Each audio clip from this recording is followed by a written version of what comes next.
Tyler Herro is ramping his way up to a return to action. We break down the latest updates. Plus, does Miami have a huge rebounding problem? The short answer is yes. The long version, I guess, is what we're going to get into.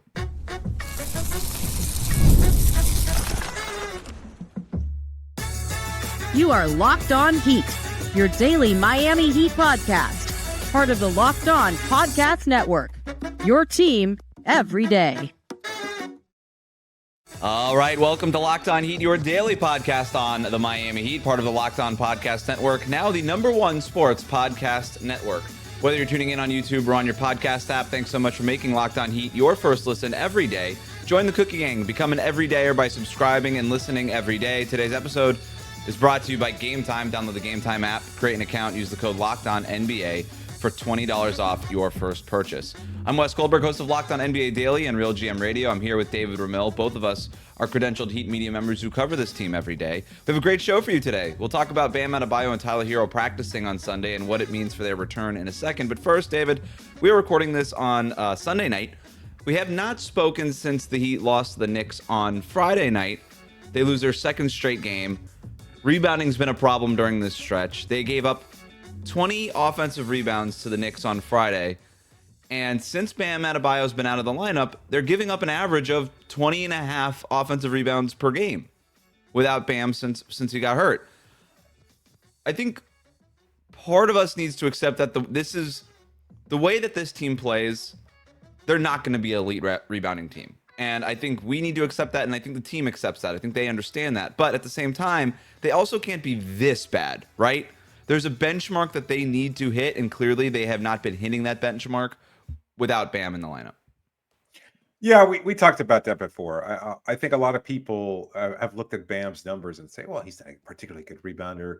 We also talked about how Bam contributed the rebounding edge because of his elite skill at boxing out.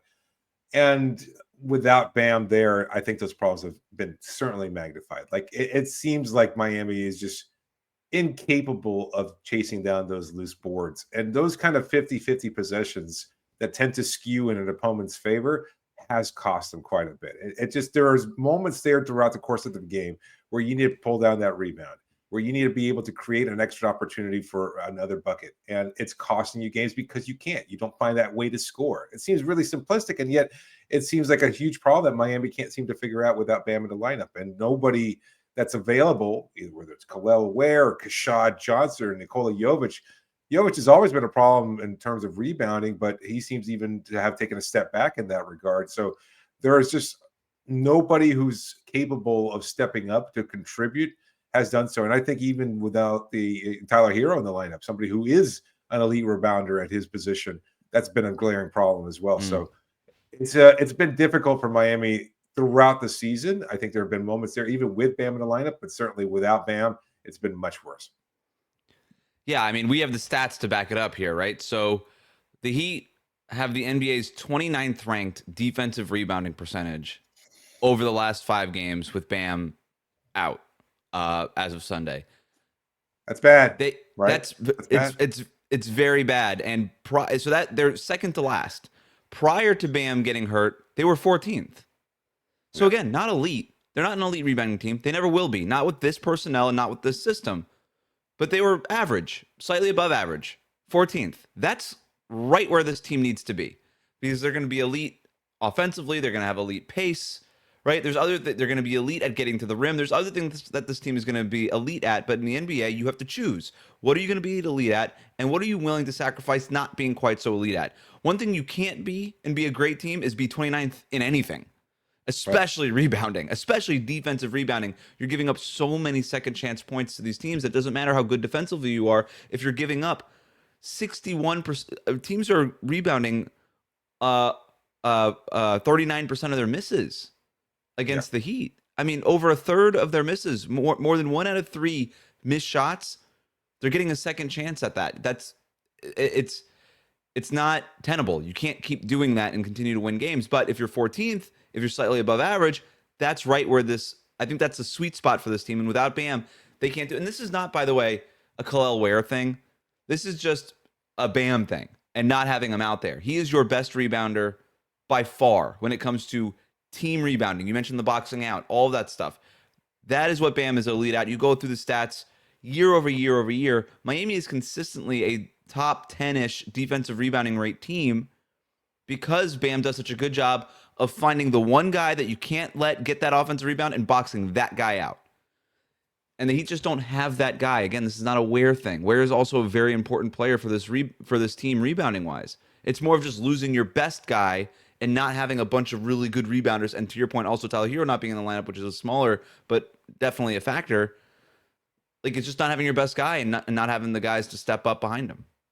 I will say that I think Kel'el has improved. I think, he started off a little shaky in Bam's absence and just didn't look particularly aggressive out there. And I think he's done a better job as the stint has progressed. It seems like he's understanding the need to be a little bit more aggressive and trying to pull down those rebounds. And I think that has helped. I think I saw something anecdotally about Udonis Haslem recommended that he look at game film of Mitchell Robinson and they use that as an example. And I think it's paid off to a certain degree. And you hope that with this renewed or at least reinvigorated version of Kel'el and then playing alongside Bam and then eventually Tyler as well, once you get all those pieces back into place, they could be a top 10 team. I think it could be a top 10 team in terms of rebounding. And I think that would certainly be a much greater improvement than what we've seen over the last few games. And for the record, it's also a little bit on Kel'el, right? He did get muscled by Mitchell Robinson in that game. Like, totally muscled. But at the same time, you have to understand Mitchell Robinson, that's what he does. And Kel'el Ware is young and he's not as strong. And there's going to be a certain amount of just stuff that you're going to have to give up. And the Heat would never admit, hey, yeah, you know what, we're probably... But realistically, they understand that, right? Like, Mitchell Robinson is going to bully Kel'el Ware. That's just going to happen. Now, for 8 offensive rebounds, including 2 really big offensive rebounds in the fourth quarter of that game, you'd like to maybe be a little bit better. And as a team, by the way, everybody's got to help, right? And so somebody's got to box out Mitchell Robinson and somebody else has to come in. So I don't know how the Heat figure this out, right? Do they have to, on the defensive glass, do they have to crash more? Do they have, do people have to be better at boxing out? Do you have to play a little bit less zone? Because that kind of gets you out of position defensively. I don't know, but some of it's an effort thing. Some of it's a personnel thing. But they could certainly be better than 29th with a little bit more effort and focus on that end. I think the effort is the biggest part of it. I think the personnel certainly, but there are possessions there where you see the ball kind of carry them off. And nobody's pursuing it with the intent that is necessary to be that kind of an elite rebounder. Like, you have to have at least one player chase down those opportunities, and you rarely see Miami players doing that, and that's a problem. Much less having everybody out there kind of just look at the ball float away into the distance. It's like, oh, there it goes, landing in the opponent's hands. It's like, well, maybe had you chased it down, maybe it would not have done so, and it could have led to an extra opportunity there. I mean, I think part of it too, right, is do we want to go chase that ball, all of us, or do we want to leak out and try to score some points? And that's the tricky balance, right? Because you don't want everybody crashing because then nobody's getting out in transition, and now you're not playing to your strengths. The team's strength is getting out. You want Pella Larson, Jaime Jaquez Jr., and Andrew Wiggins bolting down the court, and hopefully somebody like Kel'el Ware is there to corral the rebound, or Nikola Jovic or whoever is over there is there to corral the rebound and then get it out to those guys. Davion Mitchell, I think, has done a nice job trying to opportunistically grab those rebounds so that he could be there for those hit-ahead passes. So it is that balance of we don't want everybody sitting around waiting for that defensive rebound because we need somebody to get out so that we could play to our strengths and get out and play with tempo. And that's the part I think they need to figure out. That's not easy. Yeah, I think Nico is certainly a factor in that regard too. Like he tends to be one of those guys who's like, you know what?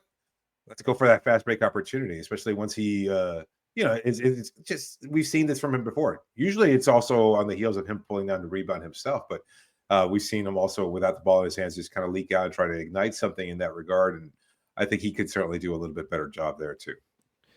Bam and Herro practiced with the team on Sunday. We got an update about when to expect them back on the court. Bam coming back obviously would help the rebounding. Tyler Herro coming back on the court. That's a big question that some people have. We're going to talk about that next here on Locked On Heat. Today's episode is brought to you by Robinhood. Your ambition just met its match. With Robinhood, you play for the win. Not just on game day, every day. Locking in on every opening. Beating your PR. Beating it again. Channel that drive into your money.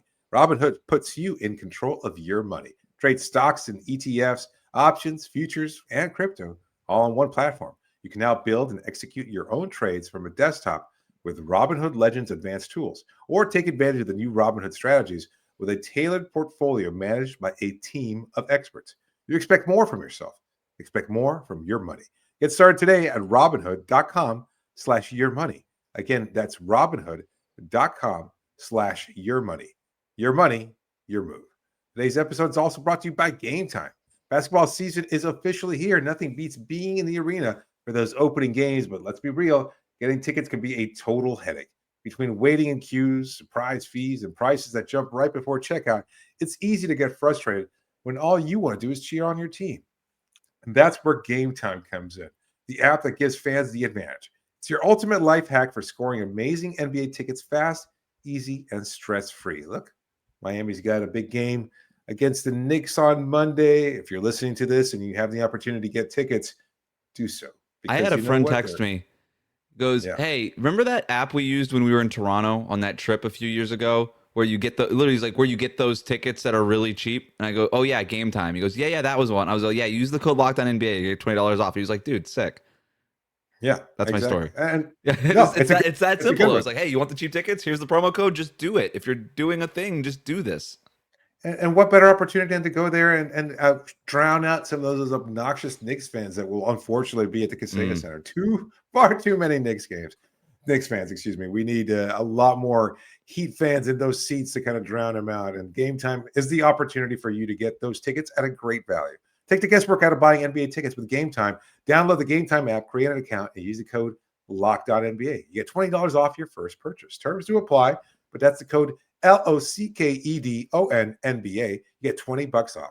Swipe, tap, ticket, go. That's Game Time. We'll be right back. Thanks again for making Locked On Heat your first listen every day. Support the show by hitting that subscribe button on YouTube. Follow us on your favorite podcast app. Here's the good news. Bam Adebayo, Tyler Herro, both practiced with the team on Sunday. It's the first time that Tyler Herro has practiced with the team since he first suffered the injury. First time Bam's gone through a full practice since he had his injury against Denver a few days ago. They are both still ruled out for Monday's game against the Knicks, but this is a big step toward their returns. Obviously, Bam still considered day-to-day and could return as soon as Wednesday's game against the Warriors, really hoping that he'd be back in the lineup for that one for very obvious reasons. And then Tyler Herro, he said he's still a week or two away. We know what this team is with Bam. We know how important he is. We just talked about the rebounding and all the things, and defensively gave up 140 points to the Knicks. Obviously, we know how Bam is going to help this team. The Tyler Herro thing, that's more interesting. And he was actually asked about his potential fit in the offense, speaking with the media, again, for the first time this season after the practice on Sunday. He was asked what his fit could be and if he'd have to change his playing style when he comes back. Here's what he said. Nothing. I think I'm going to be myself, play how I played last season, the year before that, and the year before that, and the year before that. I know how to play fast. I've played fast my entire life until I came to Miami.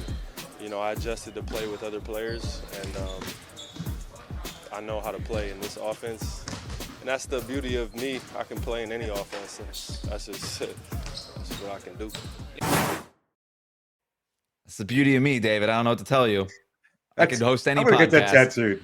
I'm going to get that tattooed. The beauty of me. I just want it to be so evident that everybody sees it shine through. This is what I do, and I do it better than everybody else. Hey, be your own biggest fan. Positive reinforcement, positivity. We need more positivity. That's the beauty of me, man. Let's go. Especially if it's directed my way. That's kind of what he's saying there. You know, everybody recognize my greatness.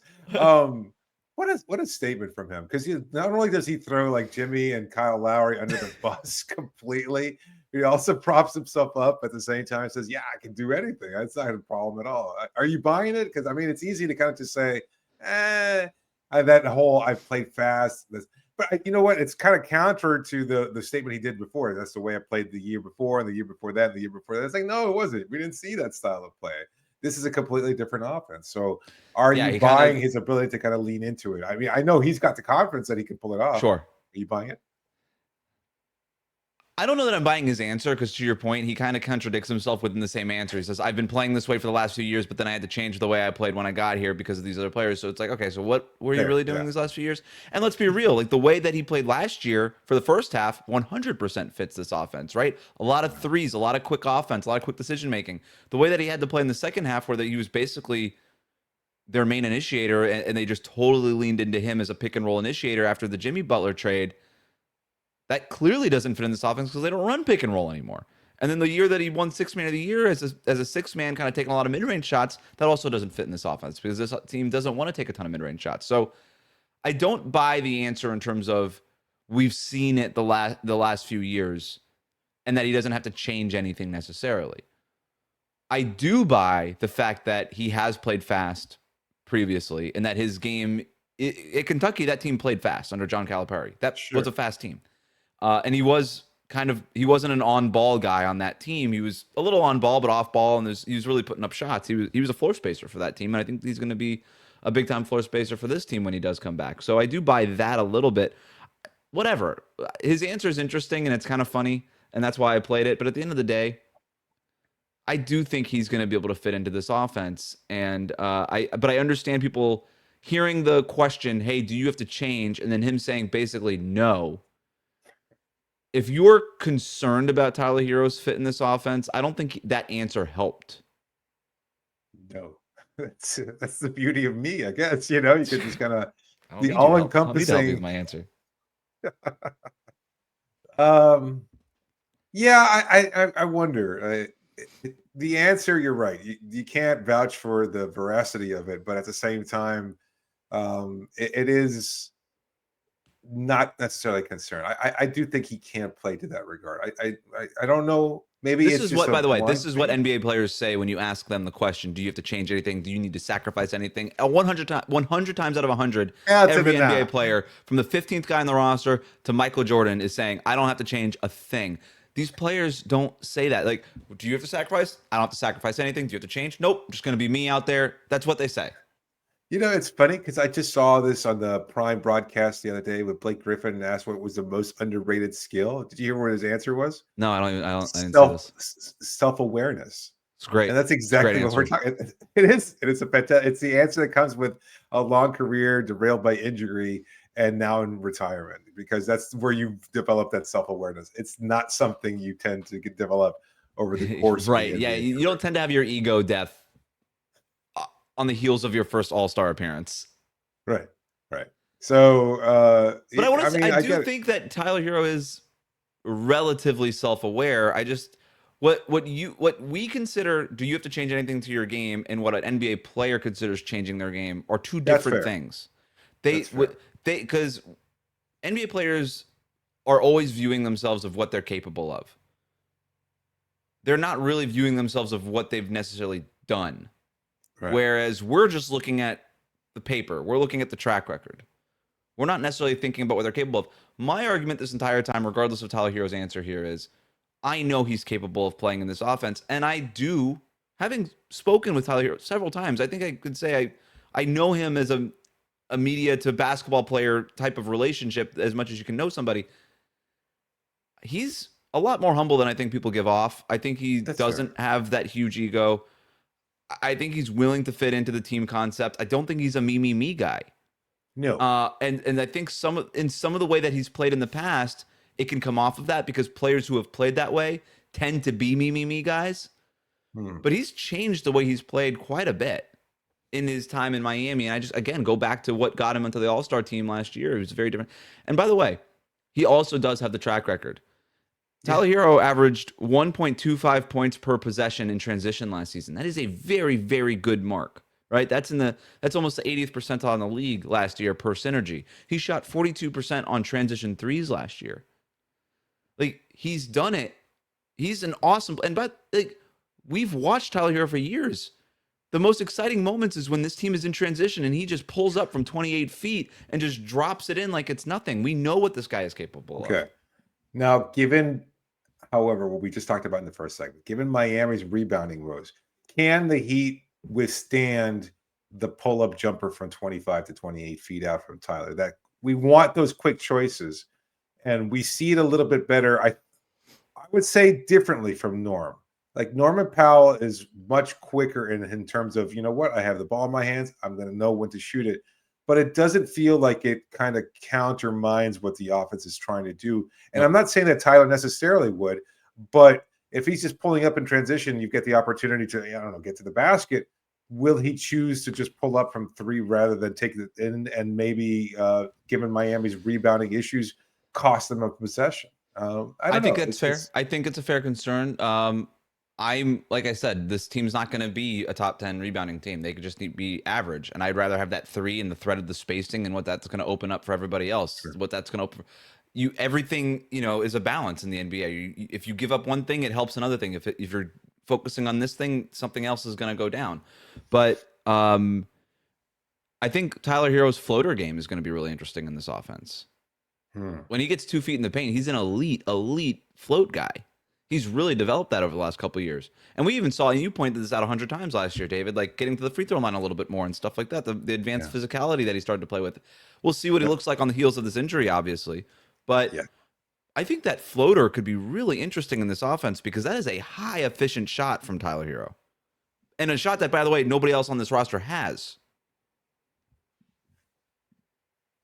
Is this the end of Pella Larson's starting stint? Ooh, now we're getting into some interesting questions, right? Kind of has to be. I don't think he can. Or maybe he's not the guy that gets pulled. Maybe it's somebody else. Davion? You kind of need Pella Larson's defense on the perimeter, or maybe do you go back to the bigger lineup when Bam's back in the lineup? I don't know. Some interesting questions. Maybe we could tackle that on the other side of the break. Plus, Kasparas Jakucionis has not made his NBA debut yet, but he also took a big step toward getting on the court over the weekend. We'll talk about that next here on Locked On Heat.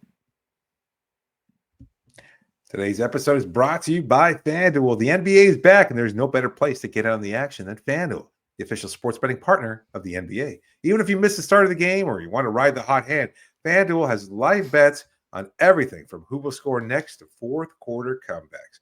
Plus, you can even combine your live bets into a same-game parlay for a shot at a bigger payout. It keeps every game exciting, especially when your team is making that late push. Right now, FanDuel is giving new customers $300 in bonus bets when your first $5 bet wins. There's so many different things that could keep things interesting. Look, Miami's style of play is going to make these games a little bit closer, and there's so many chances there when you can see that team making that late push. If you want to tie that together to maybe something else that you've got a little money riding on. I think the over on these point totals. Yeah. Especially with Bam missing games. Yeah, well, we'll see what happens. Hopefully he'll be back in the lineup on Wednesday. And will he be refreshed? You saw what happened last year when he took on Jimmy Butler and the Golden State Warriors. That's a huge matchup. I think I'd take the over on his point production that night for sure. So head to FanDuel.com, sign up, and play your game with FanDuel, the official sports betting partner of the NBA. We'll be right back. The way I see it, I think the Heat have 4 guys in Sharpie in that starting lineup. Tyler Herro, Norm Powell, Andrew Wiggins, Bam Adebayo. Yeah. When everybody's healthy, obviously.